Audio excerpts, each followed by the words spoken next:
My husband had always told me, never go in there. For 35 years I honored that request. 35 anniversaries. 35 Christmases. 3 children. A shared mortgage. Matching coffee mugs. And still I never touched that old brass key that hung quietly on his chain, the one that never seemed to unlock anything else in the house. I used to ask gently once or twice, "What's in the back room?" He'd smile with that calm, almost practiced voice. "Tools. Old junk. Nothing worth seeing." Then he'd change the subject. Always. He was a man who built his life around structure and control. Breakfast at 7. Church on Sundays. A folded handkerchief in every pocket. To the outside world, Alan was stable. Reliable. A husband who kissed his wife goodbye every morning and watered the lawn every Thursday evening. And I believed I knew him. I believed that what we had, though maybe quiet, maybe worn in like old leather, was real, because love, after all, isn't supposed to feel like fireworks forever. It's supposed to feel safe, steady, honest, but honesty doesn't hide behind locked doors. And real love doesn't ask you to pretend you're not curious. After he died, suddenly, quietly, without warning, I found that brass key again while going through his nightstand. Same dull shine. Same smooth edges from years of use. Only this time, my fingers wrapped around it without hesitation. He wasn't here to stop me anymore.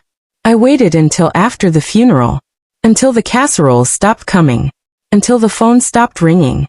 Until the house fell silent. Empty in a way I'd never felt before. Then I walked down into the garage. The air was colder than I remembered. Dust floated in the sunlight that barely crept through the narrow window. And there it was. The door. Just a door. Wooden. Faded. But in that moment, it looked heavier than steel. My hands didn't shake. I expected them to, but they didn't. I slid the key into the lock. It turned with a soft click, like it had been opened 1,000 times before. And then, I opened it. What I saw inside didn't just surprise me. It hollowed me. Knocked the breath out of my lungs. I stumbled back, clutching the doorframe, trying to make sense of the photographs, the letters, the names. That was the day I realized I had been married to a stranger. For 35 years. And the life I thought I lived? It wasn't mine. It was a version of his story he wanted me to believe. And what came after that moment? It changed everything. Everything I knew. Everything I trusted. Everything I was. If this is your first time coming across one of our stories, welcome. Please hit the like button and tell us in the comments where you're watching from. We love seeing how far these stories travel. And don't scroll away, because what happened next, no one saw coming. We met in the fall of 1975. I was 20, fresh-faced, idealistic, and still calling my father sir. He walked into the church social in a crisp uniform with a scar on his left cheek, and a steady hand when pouring iced tea. Alan James Whitmore.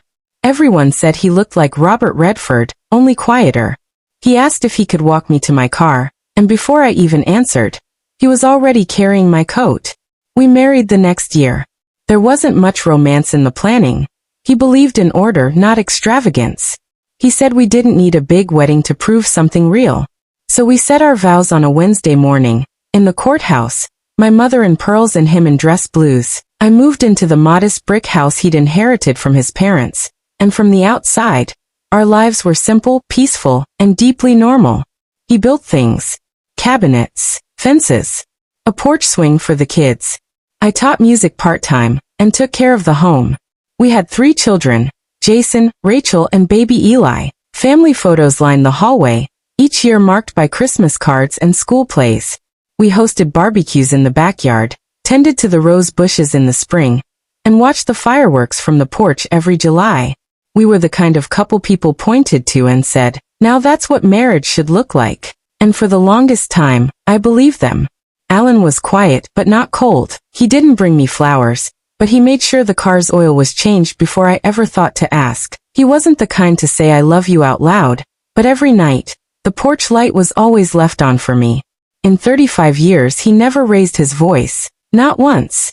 And still, there were questions I never asked. The back room in the garage was one of them. From the beginning he made it clear. "That's my space," he said, not unkindly. "Just tools and clutter. You don't need to be messing around in there." I remember the way his tone shifted slightly, still calm but with something firmer under the surface. I laughed it off. I told myself every man needs a corner to call his own. He fixed broken appliances in there. Came out with sawdust on his collar. Sometimes I'd hear music playing from behind the door, a soft hum of old country songs or jazz that didn't match his usual taste. But I didn't push. Looking back now, I can't say it was trust that kept me out. It was agreement. An unspoken rule in our marriage. Don't touch what's his. And I followed it because that's what I thought loyalty was. There were moments, small fleeting ones, when I'd wonder. A package arriving with no label. A sudden trip out of town for army buddies reunions that seemed to happen more than once a year. A missed anniversary dinner because of a flat tire, and then a receipt for plane tickets in his jacket pocket. I remember asking him once gently, "Did you really have to be gone that long?" He smiled and said, "I'd rather be home than anywhere else in the world, Maggie. You know that." And I wanted so badly to believe it was true. I swallowed every doubt. Like medicine. Because when someone doesn't hurt you with fists or words, when they aren't cruel or careless, it's easy to mistake silence for peace. But silence can hide whole lives behind it. He played the role so well. Every birthday remembered. Every school recital attended.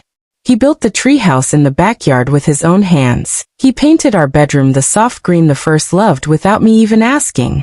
He always stood in church with his hand gently on the small of my back. We were Margaret and Alan. Dependable. Predictable. The couple with the matching folding chairs at every soccer game. The neighbors who hosted chili cook-offs and never argued in public. The parents who sat in the third pew, second from the left, every Sunday morning. But even fairy tales have footnotes, and sometimes the people who seem most ordinary are the ones who carry the most extraordinary secrets. The door in the garage remained closed. Always. Until the day it wasn't. And once I opened it, the story of my marriage, of my life, would never read the same again. There's a kind of quiet that doesn't feel peaceful. It lingers in the background like a hum you can't locate, too soft to name, but impossible to tune out. That's what it became like, living with Alan in those final years. After he retired, he spent more time in that room. At first, I thought it made sense. He'd always needed projects, a sense of purpose. He'd wake before sunrise, pour one black cup of coffee, kiss me lightly on the forehead, and disappear into the garage. Sometimes he'd be out there for hours. Not tinkering or fixing, just present. And when I asked what he was working on, the answer was always vague. Just organizing, he'd say. Or, sorting through old parts. But I'd hear no drilling. No hammering. Just music. Low and steady. The same two songs over and over again. Sometimes I'd knock gently on the door to tell him dinner was ready, and I'd hear movement, a sudden shuffle. Then nothing. There were days I'd find the door locked from the inside. He'd say it was just habit. Didn't want the dog wandering in, but the dog had passed away 3 summers ago. Still, I nodded and accepted the explanation like it was gospel. Because it was easier. Because pressing too hard felt dangerous. And then there were the deliveries. Once a month, a small package arrived. Always brown paper. No return address. Always marked with Alan's name. Never mine. Sometimes he'd meet the delivery man at the end of the driveway, already waiting, arms crossed like he knew the exact minute it would arrive. When I asked him once, just once, he said it was specialty tools I ordered direct. Cheaper that way, and yet I never saw any new tools. No shelves filled with equipment. Nothing added to his workbench. There were moments, strange, disjointed ones, that didn't make sense at the time. A hotel keycard slipped between the pages of a book he kept in the car. A silver bracelet in the back of his sock drawer, small, delicate, with the engraving to D. When I brought it to him, confused, he took it with a shrug. A donation box mix-up, he said. As if trinkets with pet names ended up with the dry cleaning. And then there was the photo album. I was cleaning out the truck one morning, right before a family trip. It was tucked beneath the passenger seat. Leather-bound. Cream-colored. When I opened the first page, I saw children, smiling, unfamiliar. A girl, maybe 7 or 8, blowing out candles. Alan appeared on the next page, standing beside her, his hand gently resting on her shoulder. Not as a stranger. As someone who belonged. He snatched it from my hands before I could flip further. The look he gave me that day, it chilled me. His eyes were hard. Not angry, but unrecognizable. "Those are photos from an old friend's family," he said sharply. He left no room for follow-up. And I said nothing. I let it go. Because after decades of marriage, you don't expect to be blindsided. You expect to be trusted. You expect that if something were truly wrong, you'd feel it deeply. But what if the betrayal doesn't come in waves? What if it comes in teaspoons, tiny enough to overlook until one day it spills? He grew colder with time. Not cruel. Never cruel. Just distant. Distracted. Present in body, but somewhere else entirely in thought. We'd sit at the kitchen table in the evenings, and I'd ask about his day. He'd smile politely, then return to his crossword. He'd brush against me in the hallway and murmur, "Sorry," like I was a stranger he'd bumped into on the street. I started eating dinner alone. Not by choice, he simply stopped coming in. I'd leave his plate in the oven, neatly covered in foil. He never thanked me. Never said it tasted good. Just rinsed the dish and set it in the sink without a word. I kept telling myself this was marriage. This was just a long chapter, not the whole book. That long-term love wasn't supposed to feel electric. It was supposed to feel steady. And when friends would ask how we were, I'd smile. "Oh, you know. Still kicking," I'd joke. Because it was easier than explaining the kind of loneliness that creeps in even when someone's sitting across from you. Because saying "I don't know who my husband is anymore" felt too dramatic. Too ungrateful. But deep down I wasn't confused. I was afraid. Afraid of what I might find if I kept digging. Afraid that if I forced him to explain the cold looks, the locked doors, the mysterious mail, I wouldn't like the answers. And so I settled. For half-truths. For polite dinners and separate corners of the house. For a love that looked whole from the outside but felt hollow on the inside. Love is compromise, I told myself. Every time I swallowed a question. Every time I pretended the emptiness didn't matter. Every time I looked at the man I'd spent my entire adult life with and told myself, this is enough. But the truth? It wasn't enough. And the cost of my silence was greater than I ever imagined. Because that room I spent 35 years avoiding, held every answer I was too afraid to ask for. And once I opened it, I could never pretend again. It happened on a Thursday. Alan died in the kitchen alone. I had stepped out to check the mailbox. By the time I returned, the coffee pot had just finished brewing, and he was on the floor. No warning. No goodbye. His eyes were open. But he was already gone. The paramedics said it was a stroke, fast, severe, unforgiving. The kind that doesn't leave room for farewells or second chances. I stood in the same place for what felt like hours, staring at the half-full mug, the toast still in the toaster, his reading glasses folded neatly on the table. One moment, I had a husband. The next I had silence. Heavy. Final. The days that followed moved in a kind of mechanical blur. Church ladies with pies I didn't ask for. Phone calls I didn't want to answer. Sympathy cards lined up like soldiers on the mantle. I became what people expected. The gracious widow. I wore the black dress.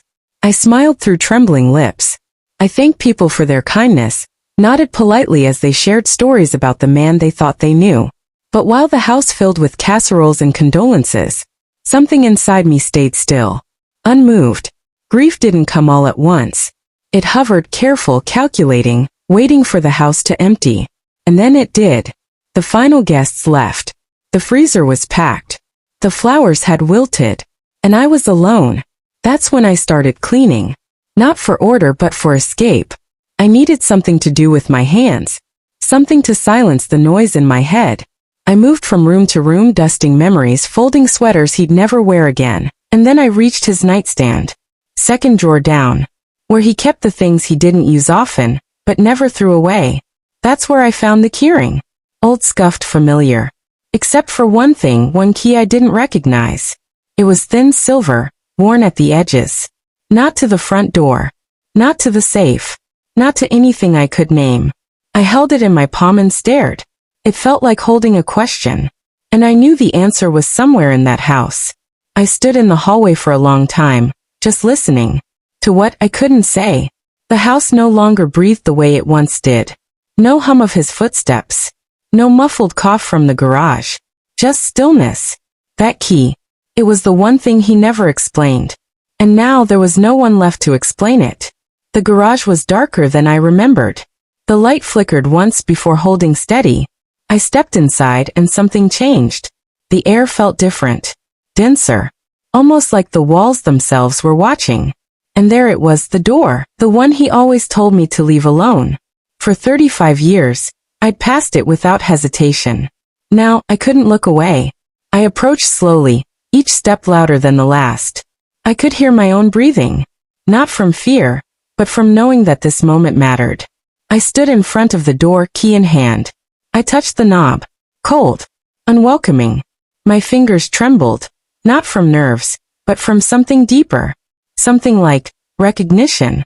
Like a part of me already knew whatever waited behind that door would change everything. For a brief second, I considered walking away, leaving it locked, letting the mystery remain untouched. It would have been easier. But ease isn't the same as peace. And something inside me, quiet but firm, whispered, "You owe it to yourself to know." So I lifted the key, slid it into the lock, and waited.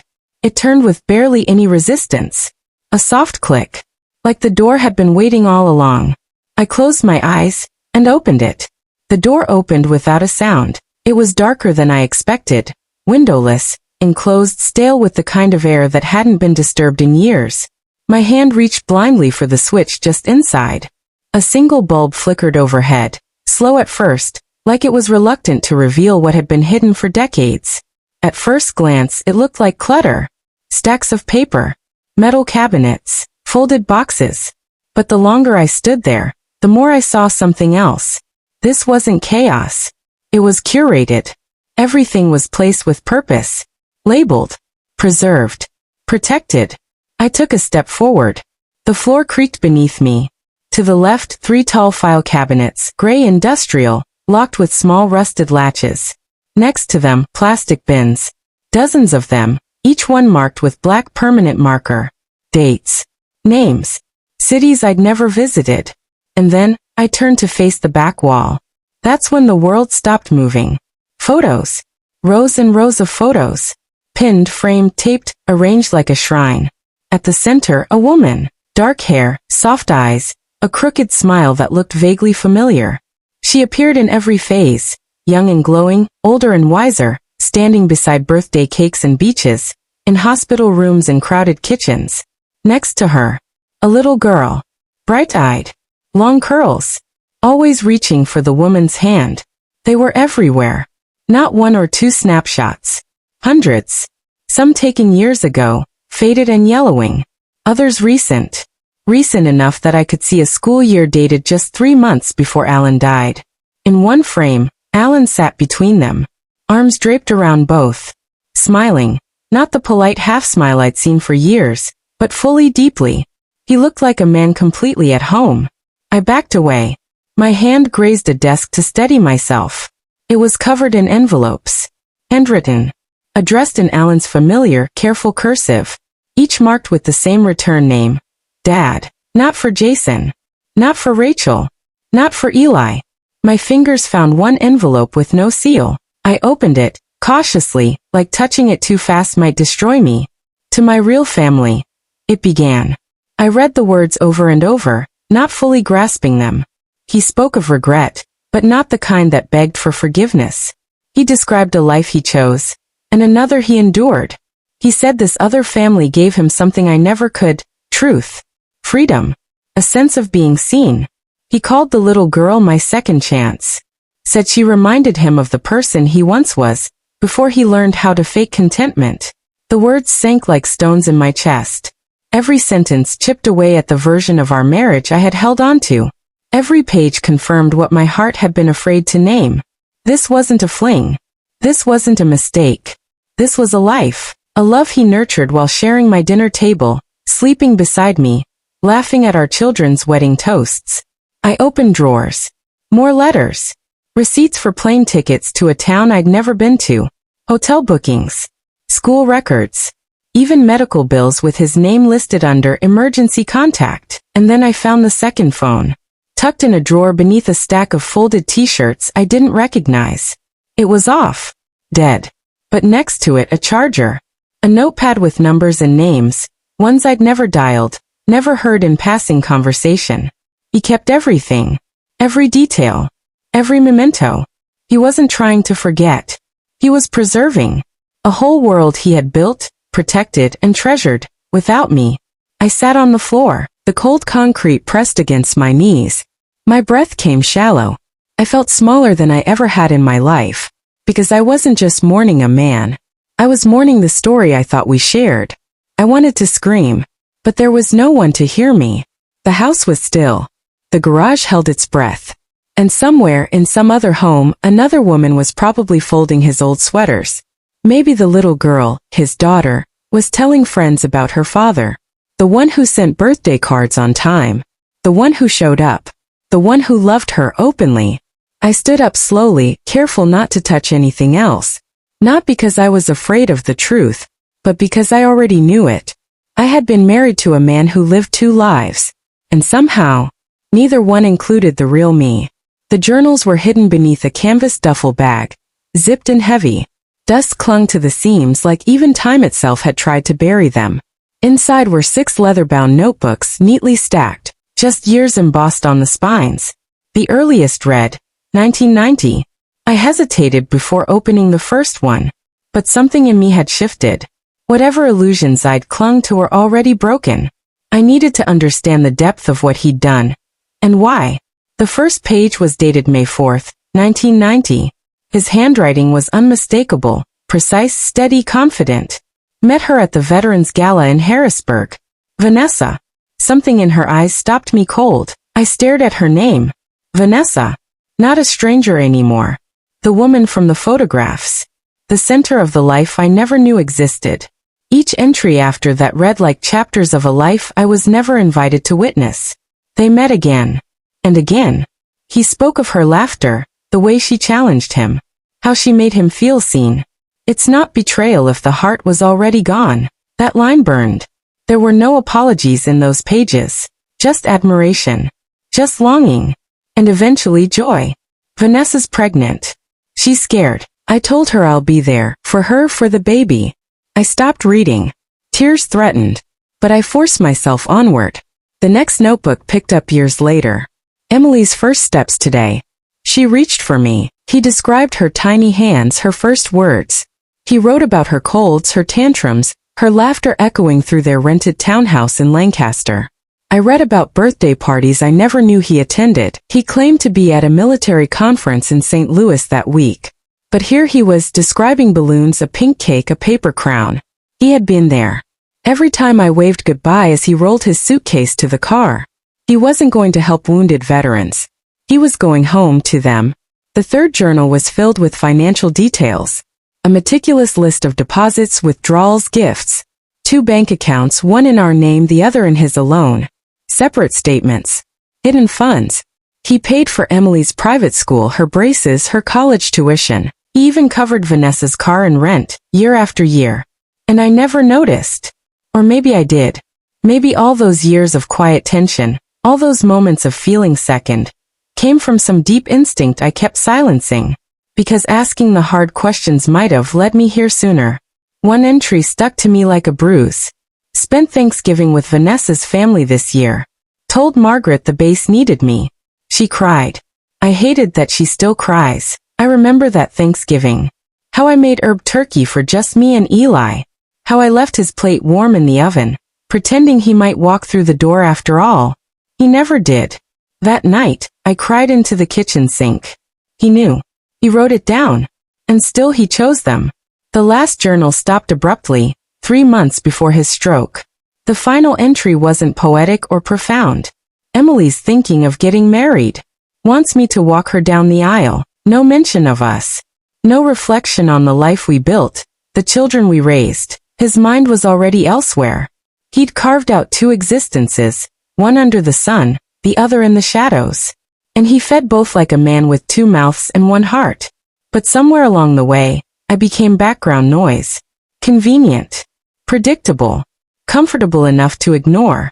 I closed the last notebook. My hands trembled. Not from sadness. Not entirely.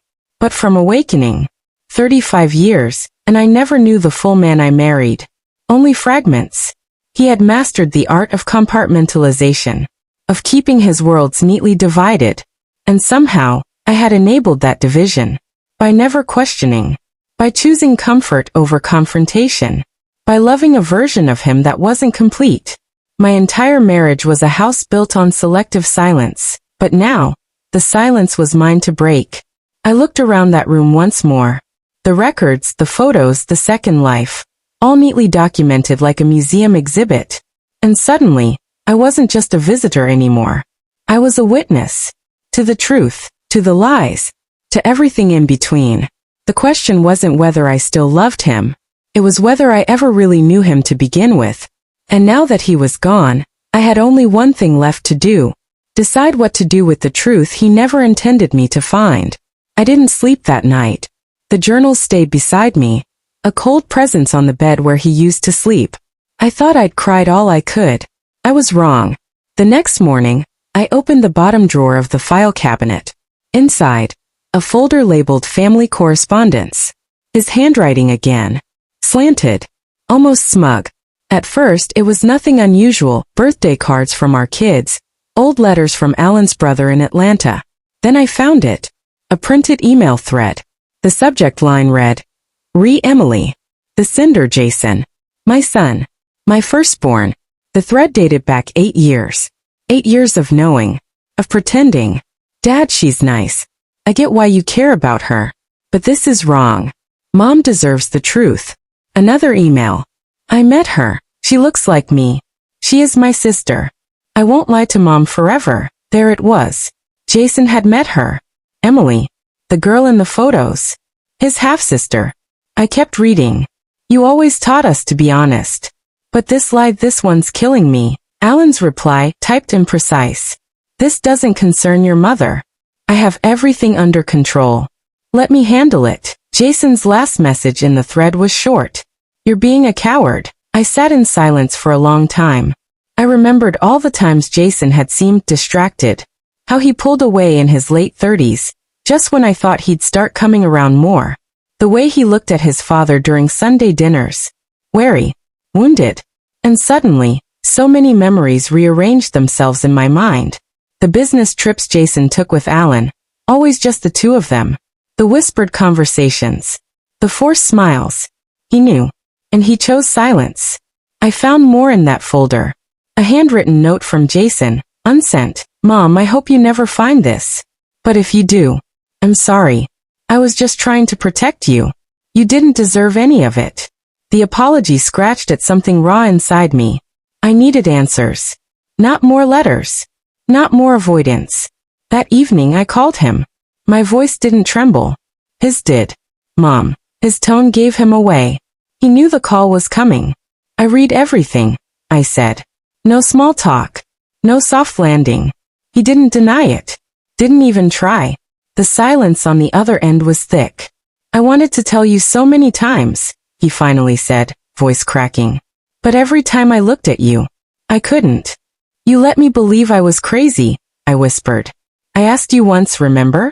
About those canceled plans. About why your father left every other Christmas. I know. You looked me in the eye and told me I was imagining things. I didn't want to lose you, he said. I didn't want to be the one who broke you. But you were. He started crying then. I didn't. I was protecting you, he said again. You were protecting him. The words tasted like rust. You helped him lie. You helped him build a wall between me and the truth. He was quiet. I loved Dad. Even after I hated what he did. I just couldn't bring myself to destroy the man I worshipped. That man destroyed himself. I could hear him sobbing now, but I didn't comfort him. I couldn't. I missed her wedding, I said. I missed watching her grow up. I missed my husband's other life, and my son helped hide it from me. I didn't want you to be alone, he whispered. I thought if you found out, you'd fall apart. I let those words hang. I was alone, Jason. Even when he was here. Especially then. It was like ripping the last veil away from a painting I didn't want to see. I don't know how to look at you right now, I told him. But I will eventually. He didn't try to fix it. didn't offer excuses. And for that, I was grateful. We ended the call quietly, no resolution. Just air between us. Heavy. Stained. That night, I sat in my garden. Our garden, where Alan and I used to plant tulips every spring. I tried to picture his hands in the soil. The smile he wore when the first sprouts peeked through. But all I could see were his hands writing those journal entries. Hands holding another child. Another woman. And now, the betrayal wasn't just his. It was my son's too. But unlike Alan, Jason was still here. Still within reach. Still redeemable. I didn't know if I could forgive him. But I knew this. I wouldn't let lies define the rest of my life. I had been kept in the dark long enough. The truth hurt, yes. But it also lit a fire I didn't know I still had. And I wasn't done uncovering everything. Not yet. The will was read on a Thursday afternoon in the attorney's office off Rutledge Avenue. The sky was gray, the air still, as if even the weather held its breath. Jason sat beside me, fidgeting with the hem of his sleeve. My daughter, Liz, leaned stiffly in her chair, arms crossed, eyes rimmed with suspicion. We all expected the usual, an even split, maybe a few sentimental tokens. Alan had always been traditional. Or so we thought. The lawyer, Mr. Donnelly, adjusted his glasses, cleared his throat, and began. To my beloved wife Margaret. I held my breath. I leave our home at 47 Bennett Street, including all its contents. I trust she will know what to do with it. That was it. No mention of our shared savings. No retirement fund. No stocks. Just the house. He moved on. To my daughter, Elizabeth, and her children. I leave the antique grandfather clock in the study. May it remind them of time well spent. Liz blinked. That's it, she whispered. He continued. To my son Jason. There was a pause. A long, deliberate pause. I leave my forgiveness. He chose truth over loyalty. May he find peace. Jason's jaw tightened, but he said nothing. No money. No heirlooms. Not even a photograph. Mr. Donnelly shifted in his seat. And lastly, a new envelope was produced. Smaller. Different handwriting. To Emily. That name. Said aloud. In front of us. My stomach clenched. He read aloud.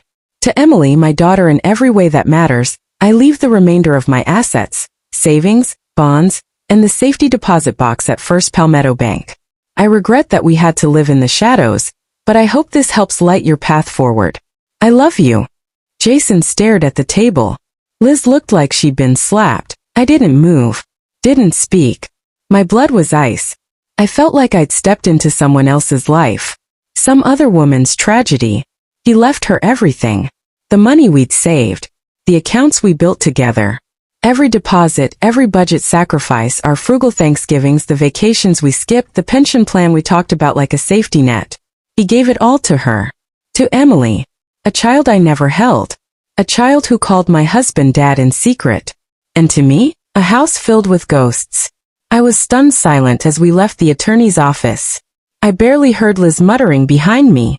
I didn't register Jason's quiet apology again. All I could hear was that line. I leave the remainder of my assets to Emily. It echoed in my ears as I walked through our front door. My front door now. I stood in the middle of the living room. Our living room. And for the first time, it felt foreign. The couch where Alan napped. The table where we played cards. The painting I hated, but he insisted on keeping. It all looked like set pieces from a show I'd exited. I walked into the kitchen. Ran my fingers along the counter. Marble. A countertop we saved 2 years to afford. He told me we were low on funds that Christmas. Said we had to be cautious. Meanwhile, he was shifting money into a second account. Preparing a future that didn't include me. I opened the fridge. Half empty. Still stocked with the low-sodium meals he needed. I laughed. Out loud. A sharp, humorless sound. He was dead. And he was still hurting me. But the pain was different now. It wasn't sharp. It was dull. Cold. Settled in my bones. I didn't cry that night. I didn't scream. I sat by the fireplace, wrapped in his old navy blanket, and stared into the flames. He raised a family without me. He built a legacy I wasn't part of. He punished our son for loving me enough to try. He insulted our daughter with a clock and some poetry. And me? He left me shelter. For walls. A roof. But not a life. I didn't feel sorrow anymore. I felt resolve. I wasn't going to spend the rest of my life wondering why. I was going to make sure they did. Jason would have to reckon with his part. I wasn't ready to tell her everything yet. And Emily? I needed to see her. Face to face. Not out of hate. Not out of vengeance. But because Alan owed me more than a goodbye and a bank statement. He owed me truth. And if he couldn't give it in life, I would claim it in death. I need you to breathe. I wasn't ready for that twist either. If your heart just dropped, tap the like button. It tells me I'm not the only one who felt it. And don't keep this story to yourself. Share it with someone who loves real-life drama as much as you do. Grief is an unpredictable creature. It doesn't scream at you all at once. It whispers, quietly, from the corner of every room. And after the will, after the garage, after the betrayal, I stopped running from the whispers. Instead, I made an appointment. One phone call. 30 years of emotional debris waiting behind it. I sat in the therapist's office, nervous, uncertain. A bookshelf in the corner leaned under the weight of texts I couldn't pronounce. The couch was too soft, like it wanted to swallow me whole. Dr. Harris was gentle. Not in the way that pities, but in the way that waits. So she said, "Why now?" I laughed. A bitter, broken laugh. Because he died. And I realized I'd never known him. Week by week I unraveled the years. The dinners where he was quiet from stress. The mysterious charges on our statements that he waved off. The missed birthdays. The suspiciously timed business trips. Every moment had lived in me like a bruise I didn't dare press. Now I was pressing, hard. And somewhere in that pain something shifted. I needed answers, but not from dusty pages anymore. I needed them from the girl who inherited my husband's secrets. Emily. Her number sat in my hand for a full day before I gathered the courage to use it. It rang twice. She picked up. Her voice was soft, hesitant, like she'd been waiting for this moment just as long. We agreed to meet at a cafe halfway between our cities. Neutral ground for an emotional war zone. I arrived first. Ordered chamomile tea I didn't drink. My hand shook around the ceramic cup. When she walked in I forgot how to breathe. She looked just like him. Same chin. Same awkward smile. Same eyes, those piercing, calculated eyes. But she was nervous, too. Wringing her fingers. Avoiding eye contact. "Emily?" I asked. She nodded. "Margaret," I said, offering my hand. She took it. Her skin was warm. Real. Not a shadow, not a ghost. We sat. Silence stretched between us like a tightrope. Neither of us sure how to step without falling. Finally, I reached into my bag and pulled out the journals. Bound in leather, scarred at the edges. "I think these belong to you," I said. She looked confused. Until she opened one. "Read the date. 1995. Her lips moved as she read the first few lines. Then her face crumbled. Tears welled. She closed the book, held it against her chest. "I didn't know about you," she whispered. "Not really. He said he was alone. That he used to be married. But that it ended long ago." I couldn't find words. Only nodded. As if nodding could stitch together decades of deception. "He was a good father," she continued. "But secretive. He'd leave suddenly. Sometimes during Christmas, I'd ask questions. He'd say, 'Don't worry, Em. I've got other responsibilities.' I flinched. Responsibilities? That's all I was to him? A box he checked off during holidays? A weight he managed between lies? I cleared my throat. I was married to him for 35 years. We had 2 children. A house. A life. I didn't know about you either, until he died." She covered her mouth. Tears slipped freely now. Guilt. Grief. Shock. "I don't know how to feel," she said. "Neither do I." We sat there like 2 women on opposite sides of the same broken bridge. Built by the same man. Crossed with different steps. But both damaged. I looked at her, really looked at her. The way she bit her lip. The way she blinked fast when emotions rose. The way she reached for her tea but didn't drink it. She was Alan's daughter. But she was also a woman. A daughter. Person lied to. Just like me. "I don't blame you," I said quietly. "You didn't ask for this. He made the choices. He built the lies. We just lived in the homes he furnished with half-truths. She cried harder. I didn't comfort her. Not because I didn't want to, but because I didn't know how. This wasn't a Hallmark ending. There were no tidy bows, no instant embraces. But for a moment the air between us softened. Less weight, less distance. When she finally looked at me again, I asked the question that had burned through every night since the discovery. Do you think he ever really loved me? She stared at the table, eyes red and swollen. I think he loved being needed. By you. By me. But love? Real love? That means honesty, and he didn't offer that to either of us. It was the closest thing to truth I'd heard in months. I thanked her. Left the journals on the table. As I walked away, I didn't feel healed. Not yet, but I felt seen. Acknowledged. Therapy continued. So did the nightmares. But so did the small moments of peace, like when I walked past the garage and didn't feel the need to open it anymore. Or when I poured out the last of Alan's cologne and didn't flinch.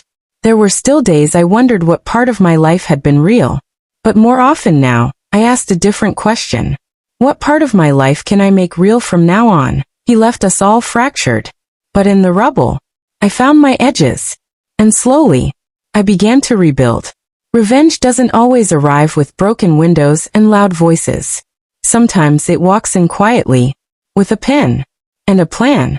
It was a Tuesday when I made the appointment, not with a therapist this time but with my attorney, a man who had handled our family affairs for over a decade. He offered his condolences, asked about the estate, but I came with a purpose. I'd like to rewrite my will, I told him. He blinked, hesitated. Are you sure? It was recently updated after your husband's. I'm sure. What Alan built in secrecy, I would dismantle with clarity. I sat in the same mahogany chair where we once discussed joint accounts and college funds, and I rewrote everything. The house. Not to Jason. Not anymore. It would go to a local women's refuge, a shelter I'd volunteered at in my 30s, back before diapers and dinner parties took over my life. Those women knew betrayal, knew fear, knew survival. Let this house be their fortress now. The remaining assets? Split among charities that uplifted women. Legal support, education, housing. The organizations Alan would have scoffed at, calling them radical. Let them be radical with his savings. And Jason, my son, my blood, the boy I raised to speak truth and instead chose silence, he would receive one item. A sealed letter. I wrote it the same evening. Longhand. Jason, you once said you kept secrets to protect me. But protection without truth is just another form of control. I gave you my trust. You gave me edited versions of your father's life. Now you'll know what betrayal feels like. Not out of cruelty but so you understand the cost. I hope one day you'll forgive me. But more than that, I hope you'll learn something from it. I signed it, sealed it, left it with my lawyer. The next day I called a vintage car dealer. Alan's prized Mustang had sat in the garage like a museum exhibit. He never let me drive it. Said it was temperamental. A word I now applied more to him than the car. The dealer arrived with a flatbed and eyes wide with appraisal. I handed him the keys. He handed me a check. I tore it in half and wrote a new one to the shelter. Poetic? Maybe. Satisfying? Absolutely. But my revenge wasn't just about redistributing wealth. It was about reclaiming breath. My own. I sent out invitations to 8 women. My sisters. My closest friends. The ones who cried with me, raged for me, stood quietly while I unraveled, and then helped me sew myself back together. The envelope said, "You are invited to a celebration of independence. Just presents." We gathered in my backyard under string lights and magnolia trees. I cooked every dish myself. Recipes Alan had once criticized as too spicy, too foreign, too messy. That night, the table was loud, the food was hot, and laughter echoed off the hedges. I raised a glass midway through. To the women who stayed. To the women who left. To the women who saw through the lies. And the ones who couldn't, but survived anyway. Tonight, we feast not on endings, but beginnings. We toasted. We danced barefoot in the grass. We cried without shame, and for the first time in years, I didn't feel like someone's wife. I felt like me. The days that followed were quieter, but fuller. I started gardening. My hands in the soil, reclaiming something pure. Planted marigolds, tomatoes, lavender. I booked a solo trip to Florence. Sat beneath cathedrals older than any lie Alan ever told. Ate pasta by candlelight with no one to impress but my appetite. I journaled again. Not to document pain, but to chronicle power. Every page an anthem to the woman I almost forgot existed. Emily and I exchanged letters, not often but enough. She sent a photo of herself with her mother. They were smiling. I framed it. And Jason? He tried to call after the will was read. I let it ring. Some things heal in silence, others must be felt. I didn't punish him. I educated him. There is a difference. Alan may have built a life of secrets, but I will leave behind a legacy of truth. No grand finales. No courtroom showdowns. Just a quiet, deliberate reclamation of every piece of me. Because sometimes the most powerful revenge is simply choosing to live well. Without them. Some women burn letters. Some write them into books. I did the latter. The idea came to me while I was weeding the garden. It was spring, and the roses were finally coming alive. Unlike the 20-year marriage I'd buried under politeness. I was tugging at the roots of something stubborn and thorned when it hit me. If I could survive all that, I could tell it. I called it Behind the Locked Door, not just about the room Alan kept hidden, but the life I had unknowingly locked myself out of. I started writing at my kitchen table. The same place I once served meatloaf with a strained smile. Now I serve truth, hot, honest, unapologetic. The chapters wrote themselves. The quiet ache of suspicion. The invisible bruises of emotional neglect. The cold realization that the man I loved was more stranger than spouse. I didn't make Alan a monster. I didn't have to. I simply told it all. About the hidden family. The secret accounts. The way betrayal seeps in slowly, until it replaces the air. And I wrote about the silence. How I learned to scream without making a sound. To grieve in grocery store aisles. To rebuild myself with a passport and a garden trowel. I poured in the letters. The will. Jason's absence. Emily's eyes. The questions that still whispered through my dreams. Was I loved? Or just convenient? When I was done, I printed 10 copies. Spiral bound. Just to see it in my hands. I gave one to the shelter. One to Emily. One to my sisters. And then something strange happened. My neighbor June, who once borrowed sugar and never returned it, read it. Then her book club did. Then a librarian in Savannah called and asked if I'd like to speak at a local reading. I almost said no. But something inside me, a pulse I thought had long gone quiet, told me to go. So I stood in a small room full of folding chairs and women with curious eyes. And I read aloud the first line. I lived 35 years in a house where the loudest thing was the silence. They didn't clap. They cried. After that, invitations followed. Podcasts.